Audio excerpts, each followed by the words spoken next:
Hey everyone, this is Susan Rosen, and today I have another guest here on the podcast, and his name is Dr. J. Sordean. Did I say it right? Okay. Sordean, like accordion. Accordion, yeah.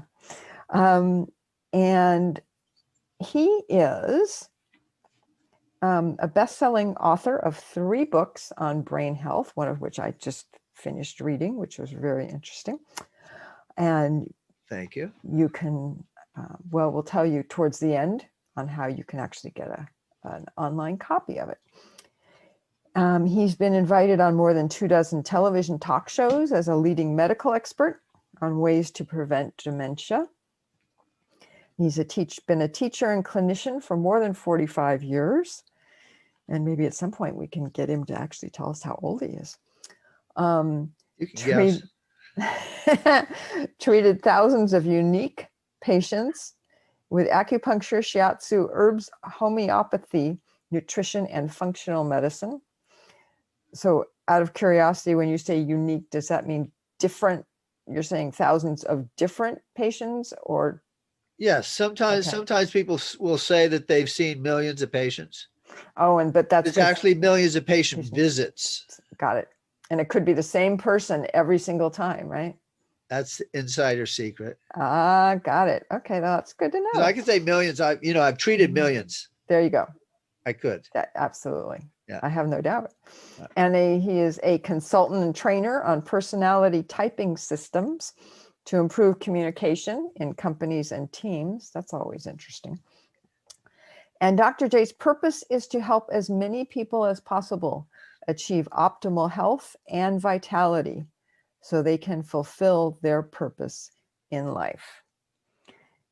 And he's taken patients from severe brain fog and fatigue and memory loss and getting lost in their shower to returning to master's level program academic success and clarity of mind and dream European vacations, succeeding in transforming lives, saving them tens of thousands of dollars in additional unnecessary medical care costs, which is probably even more now, using his simple 3-step proven process, which we will talk about during the podcast. Great. So welcome, Jay. Dr. J, I believe is what you like. So yes, that's right. Yeah. So happy to have you here. And maybe you can give us, I went through a lot of the specifics, but I guess put it that way. How about giving us kind of your take on, particularly on where you are now and what you're seeing and the kinds of people that you are dealing with, and then maybe throw in a little bit about how maybe COVID has affected what you've been doing as well. Sure. Well, I've worked in clinical medicine with natural medicine techniques for a little more than 40 years and involved with Oriental medicine since college. And so that makes me at least 100 years old, right? And you look awful good for your age. Well, thank you. And so what I really love doing is helping people save the 10, 15, 20 year degeneration curve. What happens is that many people start to degenerate, and it's this slow degeneration, and they don't really notice what's going on until it gets really bad. And so I like to stop that and reverse it before it turns into something that is going to decrease the quality of their life and also decrease the years of their life. And so I focused a lot the past 10 years on brain health. Okay. Are you having issues with, because you're frozen? Okay, so we are back recording. Right. Sorry, everybody. We had a little bit of a breakdown here, an electronic video breakdown. The shelter-in-place Zoom breakdown. There It's you not go. atypical in Yes, this yes. environment. So I've worked with people for more than 40 years, and in clinical settings. And prior to that, I first started being interested in Oriental medicine when I started college, and I started doing Tai Chi at age 18. And so that's where my background in energetic medicine started. I studied Japanese, and then I lived in Japan. I was studying more Tai Chi, and I started studying acupuncture more because it seemed to be a natural extension of energetic medicine from a Chinese perspective. So I did. I lived in Japan 3 years total. I traveled through Asia for a couple of years, got a variety of illnesses, and one of which was this foot infection. And that was in Sri Lanka. There's a little coral cut, and as I was slowly traveling back up north, I would stop with various doctors and go in, and they tried gentian violet, a variety of different things, and some homeopathy. But I wasn't there long enough, and I ended up in Nepal, which I love. And so I was up in Nepal, and my foot was getting worse and worse. My leg was starting to swell up. It was very infected. I went to the ER, and I stood in line for like 5 hours, even though all the people in Nepal were going, go jump the front of the line. But I didn't want to do that. There's, they said, go up there. It's okay. No. So I waited, and they gave me antibiotics. And so I took those for a number of days, and it seemed to help my foot, but then it came back even worse, and it was advancing up past my knee. So I checked myself into a hospital. This is pretty scary. My leg was like looking like it was going to have to be removed or something. It was bad. And so I had IV drip and all that type of thing. And then friends of mine I was staying with in a little house outside Kathmandu said, why don't you go see Dr. Mana? He's a Ayurvedic doctor, and everyone knew Dr. Mana. So I hobbled my way through the back streets and found him. And he looked at it. He says, okay, that's fine. And here, just take these herbs and put this avocado oil and these other herbs and put it on there, and keep your foot dry where the wound was and everything. I mean, it was the tissue was just literally peeling off. It wasn't quite down to the bone, not to gross out anyone, but this is serious stuff. And I said, what is it? He said, it's leprosy. How many of you out in the listening audience have had leprosy? Now, I didn't care what he called it. He could have called it whatever, but he knew what to do for it. So I took these herbs, Ayurvedic herbs. They look like little rabbit droppings.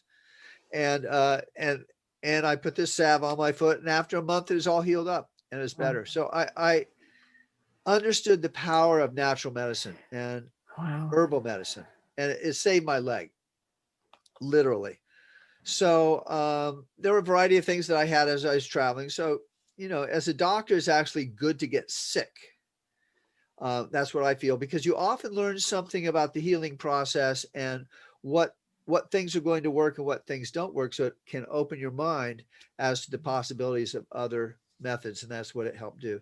So when I got back to the US, I lived in Philadelphia for 4.5 years. I started taking formal acupuncture classes so I could become licensed. I also worked for the National Cancer Institute, translating Japanese research on cancer. Oh, wow. So I know a lot about cancer, and I know a lot about it from the Japanese language standpoint. So then I moved to California so I could practice legally. And that's sort of the start of my legal clinical license practice. Yeah. Wow. And when was that? So I moved to California in 1983. Oh, okay. Yeah.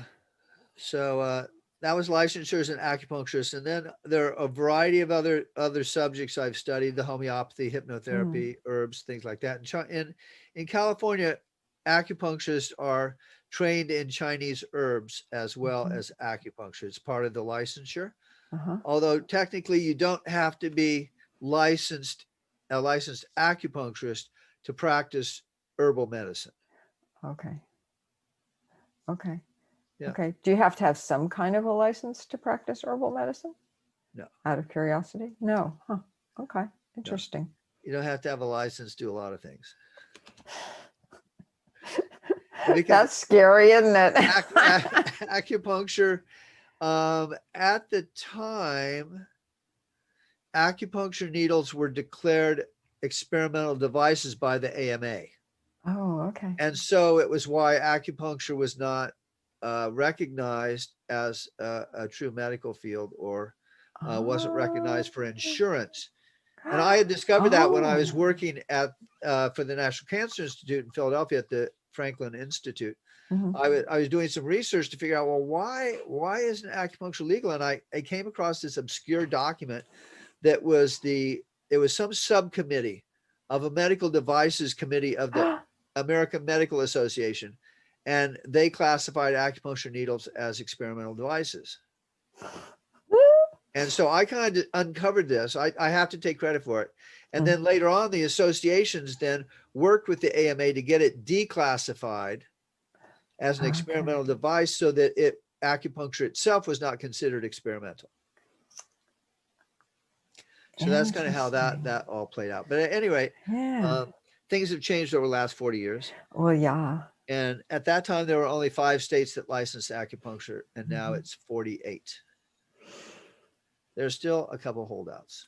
At any rate, that's how I got started. And because of the life-saving interventions of Ayurvedic medicine and other herbal medicines, things of that nature, my practice of Tai Chi, etc., I just started studying other areas of holistic medicine and ways to enhance one's energy, one's mindset, and how to shift some of the deep patterning that we all have, because we all start out as blank slates, and depending on our environment, our parents, the languages that we heard, the music that we heard as we were growing up, the activities that we did, there are a lot of things that are deeply ingrained deep in our brain, in our nervous system, that are just reflex.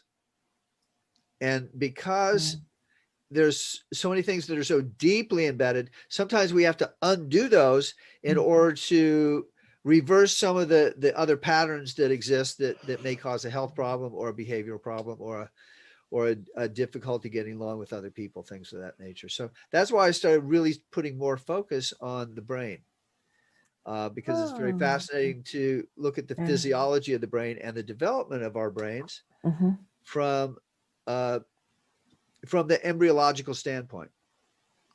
And so that's why this book, Super Brain, Maximize Your Brain Health for a Better Life. And I didn't say all this so I could pull this book up, but in this, I go through sort of in a chronological timeline fashion, describing the embryological and the other development of our brain and nervous system from the standpoint of a brain talking to another brain. Interesting. Because it's my brain. It's my speech, largely function of brain function, and sound, vocal cords, creating the right shape with the mouth. It's air and musculature and tonal chambers, which is that, plus all of the deeply entrenched patterning that enables me to use my Indiana, my Hoosier American English accent to produce these sounds coming out. And so the same thing, handwriting, we all have to learn to write. I mean, I do Japanese, not very good calligraphy, but Japanese characters and stuff. And that's a different language system, which works in a different way in the brain too. Right. Than simply the 26 letters of the English alphabet. Whereas in Japan, if you are just to read a standard newspaper, you have to know at least 2,000 characters, not 26 letters of the alphabet. And so that's bound to have some totally, a strong effect on the brain, deep down, deep inside in our reflex, in our reptilian brain. But anyway, I just think it's fascinating.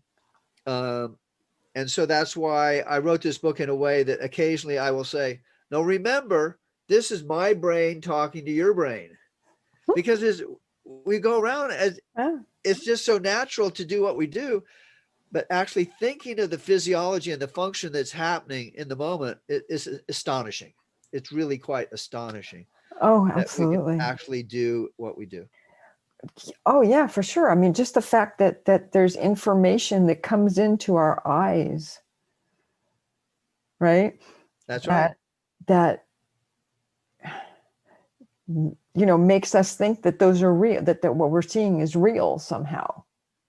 It's a lot of light energy coming in through a lens, reflected against the retina. And then all these little nerve impulses going through the optic nerve and then going to the brain. And the brain comes up with some sort of a memory pattern. I mean, I don't think the chair that I'm sitting on, it wouldn't fit inside my head. And yet I have a whole concept of chairs. You can rotate them around. How many millions of chairs can you possibly imagine in your head? But you look at something as, oh, that's a chair. Yeah. Or the fact that you and I could be looking at exactly the same thing and see something totally different. I think that often. And the same thing with colors. Yeah. I mean, I'm pretty scientifically oriented. And so I have a feeling, and perhaps logically, I try to dispel the thought that that your green is different from my green. I try to dispel that thought. It's certainly within the realm of possibility. I'm it willing is. to do that. Yeah. Absolutely. Yeah. Absolutely. That's people that are colorblind. I mean, that's true. It's yeah, I have certain color blindness. In fact, I did a podcast about that we all see something different, which is why the police these days do not use eyewitness accounts if they can help it. They'd much rather have a video or something, because everybody literally sees something different. And they can, they've checked things against videos, and people are coming up with things that were nowhere near, not even close. And people can go to jail for that. Oh yeah. It makes a lot of sense. There is so much information coming in all the time that is impacting our body, both visually, sound wise, auditorily, our taste buds, our sense of smell, if they aren't clogged like mine are right now, and kinesthetically, both movement and feeling. There's so much stimulation happening constantly. We have to filter out a huge amount. I forget what the percentage is, but we just filter it out because it'd be too overwhelming. Our system can't deal with that much. Yeah. And that is part of the potential explanation why people's experience of a particular situation is so radically different from the other, because you may be all this, the car that ran over somebody, it's the same car and stuff, but you may have diverted your attention. Or you might have been thinking about the food you just had. So you didn't see anything. What was in your mind was just like this food. It had nothing to do with the external environment. So you're right. You're right. It's very, very fascinating how we operate. Yeah. Yeah. It really is. It's so mind-blowing. To use an appropriate word, right? Yeah. So many mind blows. Yeah. There you go. There you go. Want to just explode the whole thing off. Okay. Well, we've kind of gone down a little different tack here, so maybe we should go back to going to be talking a little bit more about what you've been doing, particularly to help people with brain issues and mind issues and other issues. Let me give a couple examples. Okay. One example is someone who I call Nancy. And Nancy had come to one of my community workshops where I was talking about fibromyalgia. She and her girlfriend came in. It was a coffee shop. It wasn't a huge number of people, but I was talking about fibromyalgia, the symptoms of it, and some of the different causes of it. And so after, and she, Nancy, had actually been, it was very hard for her to actually get into the place because for the last year and a half, she had had this chronic fatigue where she was sleeping 18 hours a day. And she had been a master's of public health student getting top grades. And then she had this pretty rapid decline and she had to borrow, she couldn't work. She had to borrow money from family and friends. She was like 30 grand in debt. She had gone to a lot of other doctors and all, and no one seemed to know what was going on or could help her. So she came in the office and first of all, I used my 3 simple step proven process where I discover the underlying causes of what may be going on. Next, I designed an individual program, which I did for her. And then I deliver the results, which often are very transformative and helping someone get back the vitality that they had before and that they lost. And so there were a variety of different issues that were going on with her, which we were able to discover. One had to do with meningeal compression or meningeal torquing. That's a sheath that surrounds the brain and has major impact on the flow of blood and the flow of cerebral spinal fluid. And it also can irritate nerves so that the nerves keep firing.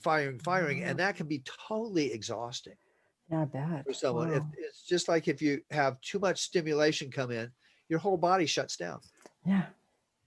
And so we worked with those things. We had to deal with a few of her food allergies.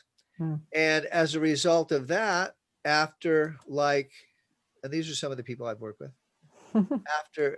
After that, she was able to go back. She finished her master's. She went right back up to the top of the class.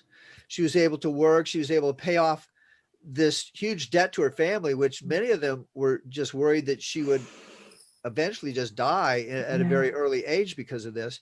And so it's very heartwarming that I could help find these particular things that others had not looked for because they weren't trained in it, and give her life back. Oh, So that wow. was really exciting. Now she was like 25, 26. So I know that this program is health after 50, right? So I realized that. So let me give you, would it be okay if I talked about another person? Oh, sure. All sure. right. And so the next person is Hans. And Hans, again, not his real name. Hans was brought in by his wife, and his wife knew me from a Chamber of Commerce events. And she also had come in as a patient because of menopausal issues that she had. So those are fun. What? I said, those are fun. Oh, yeah. Being totally sarcastic. Yeah, I know. Thank Menopause God I'm is past not it. fun. Yeah. It can be really, for some women, it is just hell. It was. Was it for you? Oh, yeah. Sorry to hear that. Yeah. Sorry to hear that. Yeah, wow. So anyway, I helped her with her hormonal issues. No, so he came in and how many people in the audience? Perhaps you also, Susan? Do you take showers? Yes. Do you like sitting in the shower and the warm water coming down? A lot of people take really long showers. Yeah, that's true. I know I'm not one of those, but yeah, it I does try feel to good. conserve water. Yeah. But still, sometimes it just feels so good, kind of like a warm waterfall coming down the body. Yes, exactly. Hans loved to take these showers. It was part of his routine in the morning. And so one day he was in the shower and he's taking his normal shower, and then he had Parkinson's. Oh, my father had that. And with Parkinson's, you start to lose control over movement. And he could not get out of his shower. He was locked in his shower in a panic for like 20 minutes. And he had to call his wife to help come and turn him around so he could get out of the shower. Now, he'd been taking medications for it, but obviously the medications were not working anymore. And so he came into the office. Once again, we did we went through a series of tests to discover, in addition to doing a complete and very thorough health history taking and history of his life, to understand what kind of things impacted his life, what may have caused the start of the degeneration of his nervous system and his body. But it wasn't so bad that he noticed it or he did anything about it. So we discovered, for one thing, that he had a lot of chemical toxicity in his system. Heavy metals are very, very damaging to the brain and nervous system, other tissues as well. He, when he was young, he grew up in Germany during World War II. And so he was exposed to all kinds of bad chemical things. He used to play with mercury and thermometers, you know, like a lot of kids do inadvertently. He worked in a asbestos factory for a number of years. And then he had been working in his own business that involved lots of cleaning of mechanical parts with solvents and things like that. So he had all kinds of chemical and toxic exposures that we discovered and that we had to address in order to remove that burden from his body that was causing the degeneration of his nerves and his brain tissue. So it took about 6 or 8 months. Now, one of the things that he had, like this 1954 Porsche convertible that he just loved. He'd been working on it for years. And his dream was to go to Europe with his wife and to drive around through the curvy streets of Italy and stuff. But it was looking bleak when he first came in. You know, if you can't even find your way out of a shower, how could you possibly drive safely on the roads? But it was very exciting that we were able to give him back his dream and his dream vacation to Europe.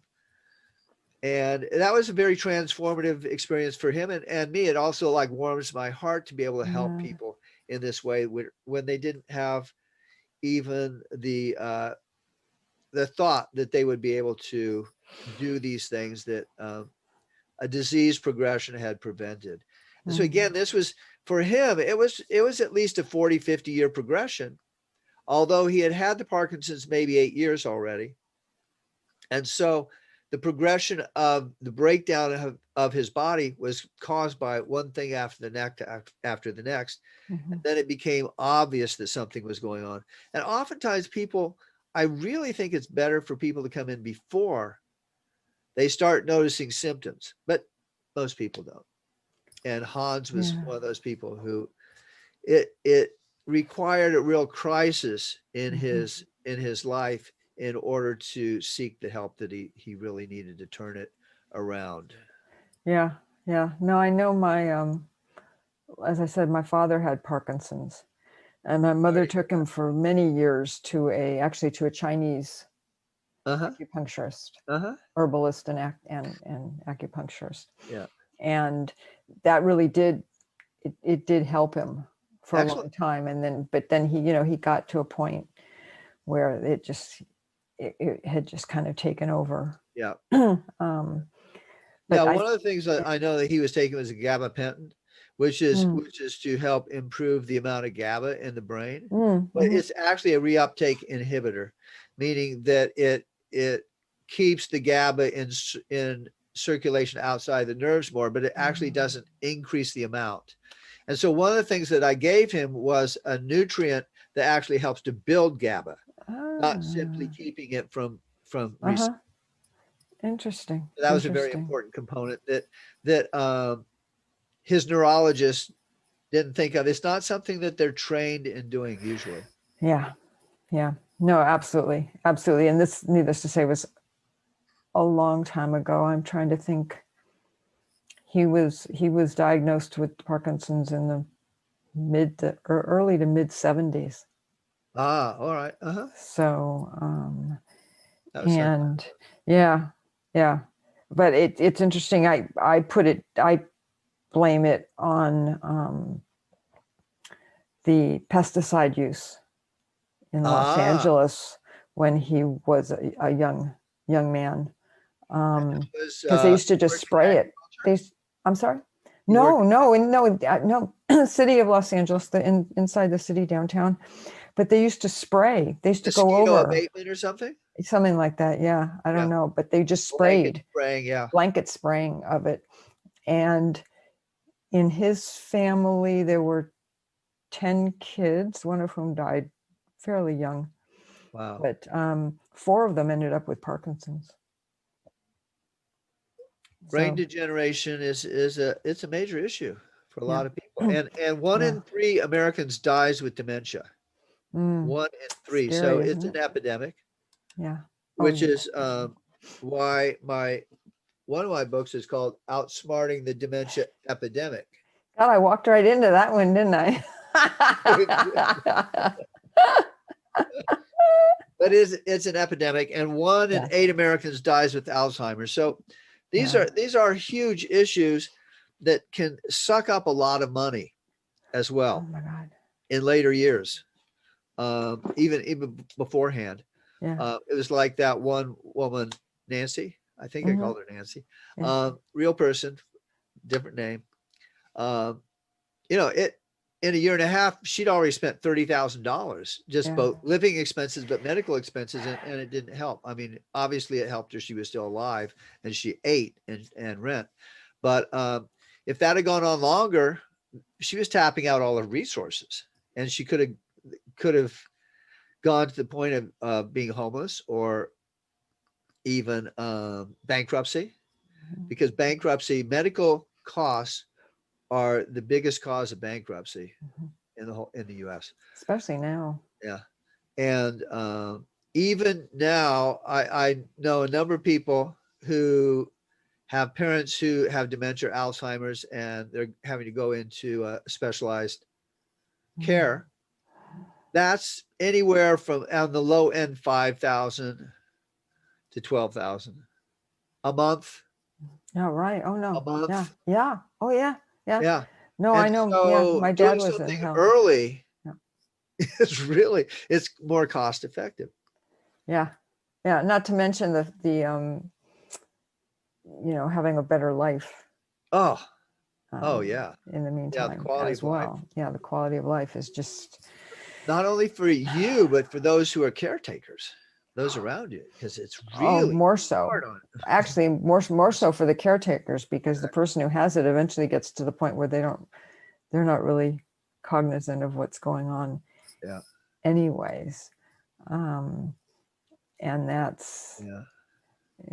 and the other thing, and maybe we can address this as well, is that people are living so much longer. And so even though they've never really had problems like that, because of this thing or that other thing that can happen when they're in their 90s, right? Maybe some other kind of physical thing breaks down, which is not unusual when you start getting up in that age. Not unusual. And so they end up getting isolated, or just not getting out as much, or whatever. They don't have that interaction Yeah. with people, and so they can start having a different kind of dementia, right? That's And true. isn't technically Alzheimer's or any of that kind of stuff, but it's like all their friends are gone. Their relatives, their kids are busy. I mean, I could go down a whole list. So true. Yeah. Yeah. Human beings are social beings. Yes. We obviously we aren't born in a test tube. We actually Yeah, usually. are carried around inside our mother Yeah. for 9 months or however long it is. I mean, that's pretty close association with another human being. All right. And Yep. then you come out and you're dependent. You can't go out and you can't go to the grocery store and start buying stuff at that age. You're totally dependent on the other humans around you to take care of you and to nurture you. And it's this bonding that occurs at an early age, no matter, I mean, some families are so much more family oriented. Others are a little more standoffish and stuff. Maybe they have nannies or however it's done, but it doesn't matter. There is this social interaction that we each need, and whether we're introverts or extroverts. Even introverts need that kind of social interaction. And right now, with the shelter in place situation, they are saying that is this increase in drug use, painkillers, other things like that, probably antidepressants as well. There's increase in suicide. And part of these are due to the fact that there is not that ability to actually have this human contact that we used to in the same way. I mean, I know that I'm suffering from it. Not being able to go out to events. I like going out to events, parties, and have family events. We have very small ones occasionally, but it's not like it used to be. And it's creating a toll on me. And it directly influences the brain. It really influences our brain and our neurotransmitters, the happy hormones too. The amount that we're producing, the serotonins and the dopamines and the GABA and things of that nature. One of the things that in a normal setting that I like to have people do to keep their brain alive is something called bank code. And so it's a personality assessment system. And we use 4 cards. And each of the cards has 12 values on it. So in order to better understand what your own personality is, I say, here, do me a favor, take a look at the information on each of these 4 cards. Sort them according to what's most important to you to least important, from top to bottom. It's a lot of fun to do, and it will save you some time.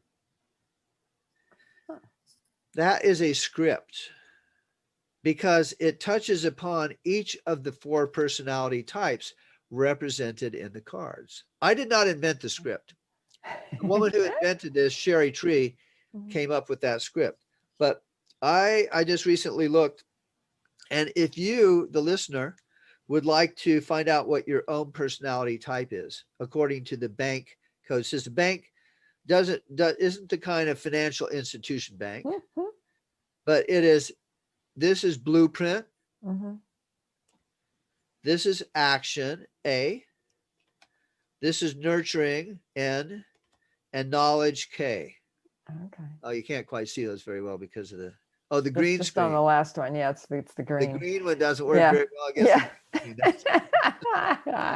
That makes sense. So you can go online to my website that sends you to the online system that's the official bank code system. If you go to FOUR-CARDS.com, 4-cards.com, and you can go online, and then you can sort the cards online, and then you do have to put in your email in order to get the report, but you'll get the email report about your personality type, and I think you'll find it quite refreshing and very interesting. And one of the things about this is that I like to have family members or spouses or couples or people in companies. I've done a lot of trainings with like police administrators who are having communication issues. I came in and we spoke about this to better figure out, well, what is it about different personality types that are very compatible and other personality types just clash constantly.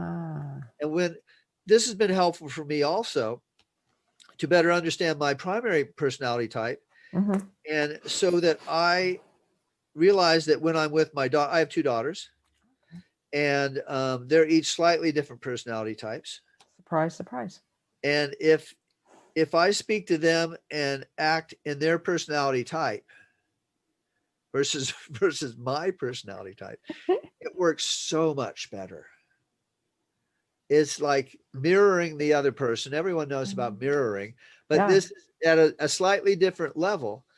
And understanding the values that they have and the terms that they use, using those words in communication actually creates a greater resonance and a greater closeness.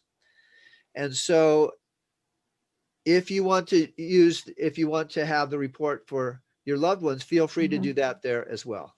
Oh, okay. Okay. So it's FOUR FOUR hyphen dash bank hyphen CARDS Oh, CARDS. .com.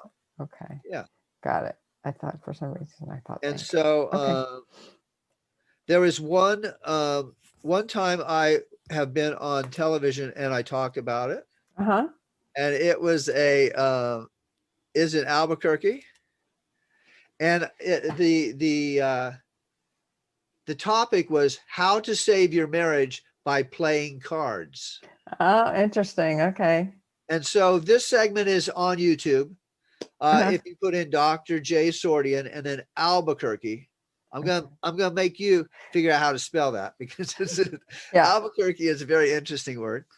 But Dr. J. Sordean, Albuquerque, and you can watch this segment, and I talk about each of the different personality types Mhm.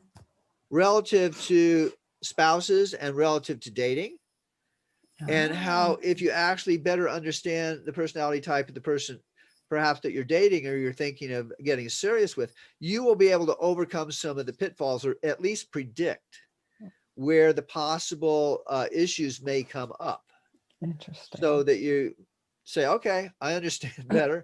I know I can cope with it, versus being surprised, which happens not infrequently. Yeah, well, I don't know. I'm going on over 30 years with the same person, so Good for you. yeah. And it's totally compatible. Pretty much. There are things that I'm sure I drive him crazy and he drives Yeah. me crazy, but Do you ever talk about that? not anymore. Oh, the things that drive you crazy, you just don't talk about. Well, it's that, they're not deal breakers or anything. Yeah. I know that. Yeah, I mean, no, I'm just saying there's no, it just gives me an outlet to, yeah. We all have quirks. Yeah. And understanding those about ourselves, often we find out Yeah. in reflection, or in juxtaposition with other Yeah. people. Yeah. Oh no, absolutely. Absolutely. And I just, I'm sure he does the same thing. I just kind of like, okay, that's him. Yeah. Yeah. So one of the reasons why I think learning bank code and the bank Uh-huh. codes of other people around you Uh-huh. is that, for example, when someone, if they end up with dementia or Alzheimer's, their personality type is going to become even more accentuated in that direction. Oh, And it's interesting. difficult often to communicate Uh-huh. with people who have dementia, because they are in some other space. I haven't figured it out what it is, but they obviously do not communicate in the same way that they did before. They don't recognize who you are necessarily at more advanced stages. They won't know your name. But if you actually know some of the key words that they used, you can use those, and it will it'll downtone some of the aggressiveness that can Calm them sometimes down. happen. And so that's why I think it's really Yeah. good to use this in advance.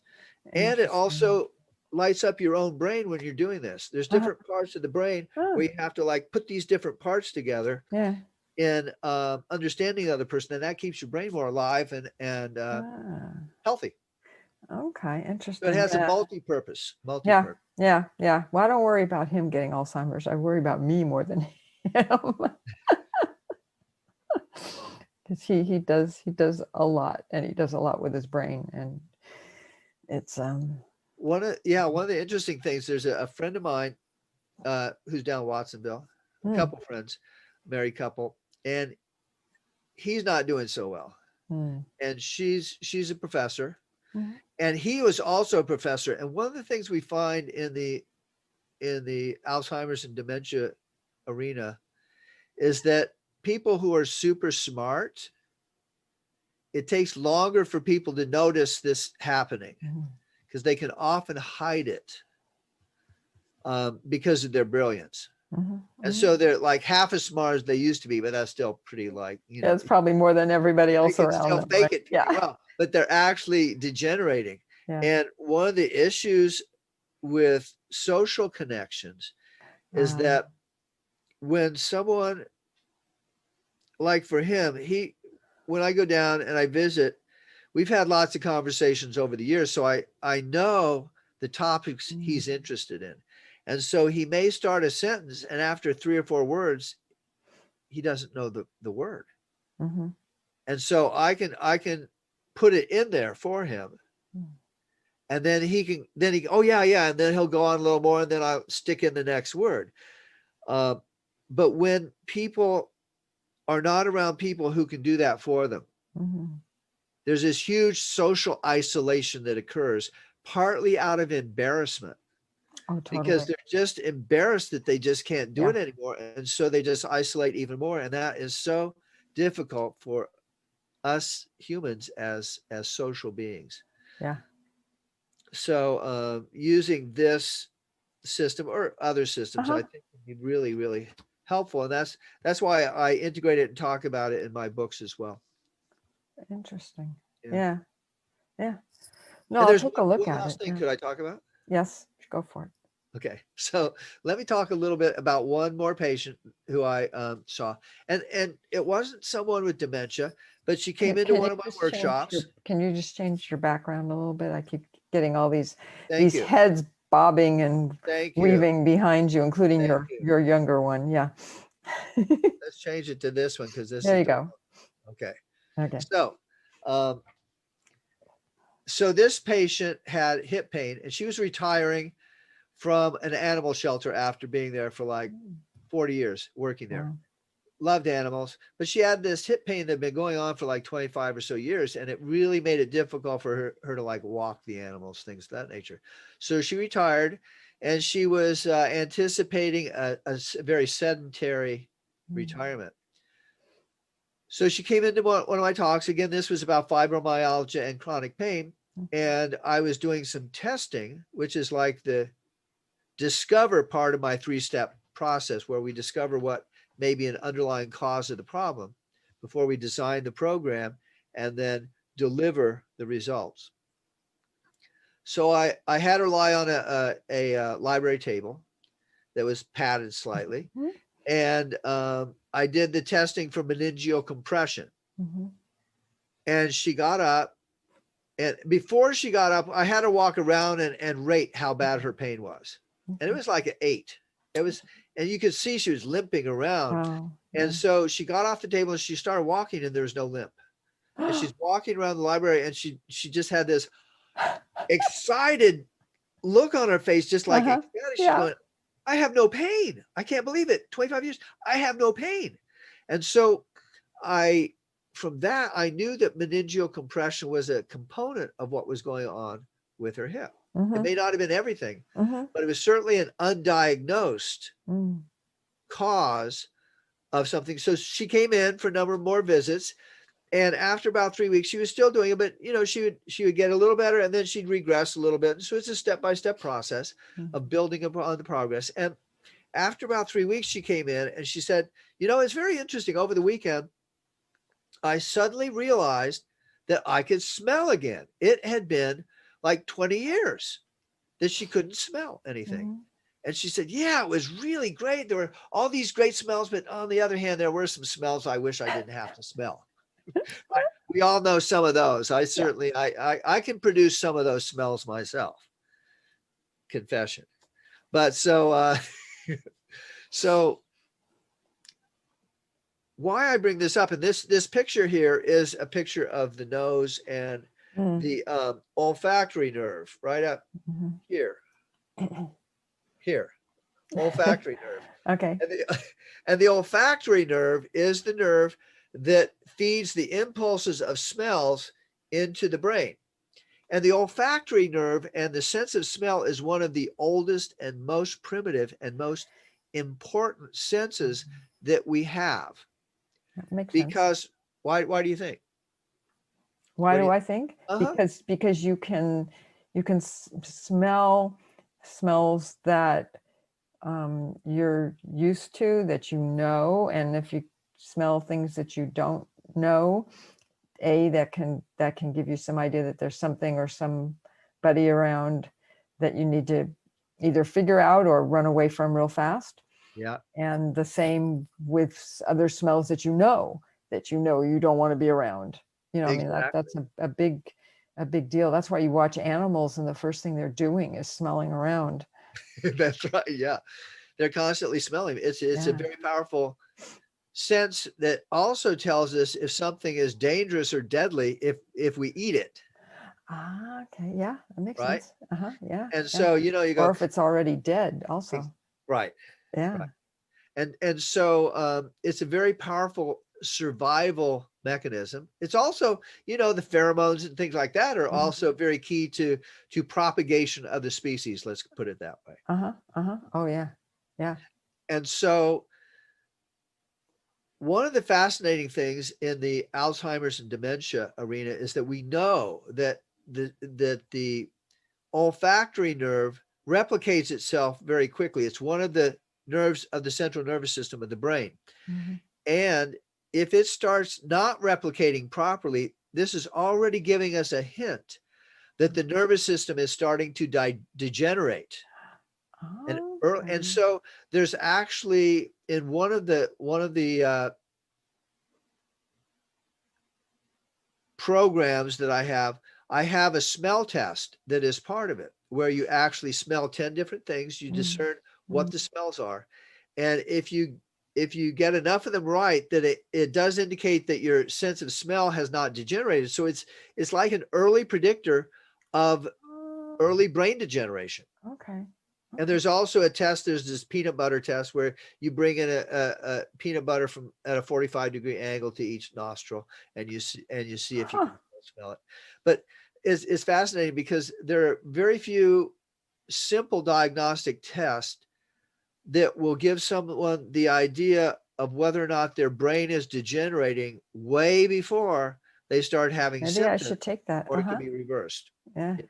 So that's something else. If people have interest in that, they could write to my email, and Oh, okay. we could set them up with that too. But so Interesting. that's why I have this picture of the nose, Uh-huh. and that woman whose sense of smell returned, Uh-huh. she never told me that she had any Yeah. smell problems. Interesting. I was clueless, and so it wasn't like I set it up for that to work. Yeah. But the meninges, I truly believe the meninges had a positive benefit that were actually blocking off the flow of blood and oxygen and maybe cerebral spinal fluid to the olfactory nerve, and was causing a degeneration of her sense. But it had not gone on long enough to actually kill it off totally, and she was able to recover it. So it's pretty Wow. exciting stuff. It's these little things that can be so exciting for me, and really warm my heart to say, Mm. wow, I did that. I didn't even anticipate. I wasn't even planning on helping her smell, Yeah. but it just added something even more wonderful. And she's been able to have a retirement where she can go out and she can do all the walking that she wants Oh to my do, goodness. things like Yeah. that, instead of hobbling around. And Oh, yeah, yeah. Yeah. Yeah. That's a great story. That's a great story. Yeah. Interesting. Yeah, my mom lost her sense of smell, and I'm trying to think, but there was it happened right after something. yeah. Well, I know my Yeah. grandfather, who lived to be 94, I think, Uh-huh. he lost his sense of smell ages ago. Mm. I mean, way Yeah. ages ago before he even died. But I mean, Uh-huh. that was an issue that he had. But he was still pretty well cognizant and Uh-huh. pretty alert up until age 94. So I guess the degeneration of his brain hadn't gone. Well, it all depends, right? It all depends on what causes it, because there are other causes where people lose their sense of Yes, smell. that's right. So, um, yeah, interesting. Okay, well, on that note, I think maybe we've probably exhausted most of the first layer of information here. I would say.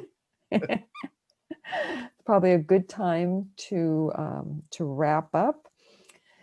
And Yeah. why don't you, before I do my usual spiel about how I'm not a doctor and this isn't medical advice, why don't you give us any last minute information pieces that maybe your website address or something, Yeah. or One one avenue that I have now to share information with people is a Mhm. Facebook group. Oh, It's that's right. Brain, Yep. Wealth, and Longevity. Brain, Ah, Wealth, and longevity. So if people go to Facebook and they type that in the search function, they should find it. And it is a membership. It's a group. And so there are 3 questions that you need to answer in order to be accepted into the membership group. To the secret society. I'm trying to make it not so secret, but it's still like Yeah. you have to do a few things to get into it Okay. to show that you're actually serious.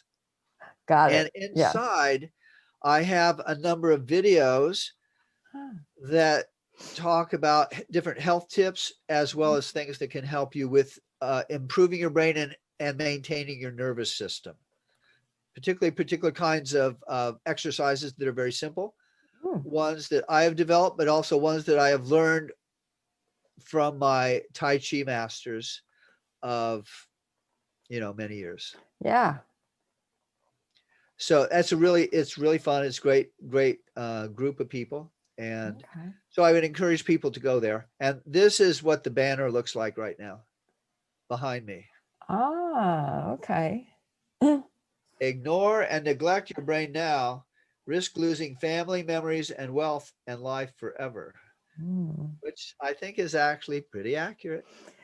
Yeah. Yeah. It doesn't take much either, does it? No. Well, I want to thank Susan very much for inviting me on the program.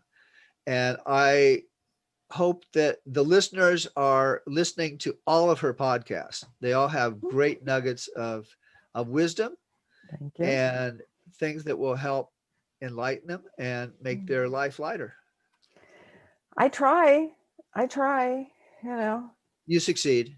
Oh, good. I'm glad.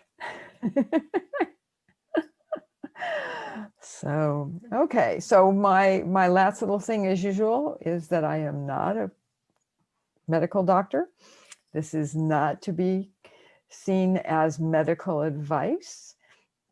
And if you are having issues with medical problems, please contact your own doctor or go to the emergency room if that's how important the problem is. And with that, I will say goodbye and thank you very much, Dr. J, for coming on today. Goodbye. Thank you all.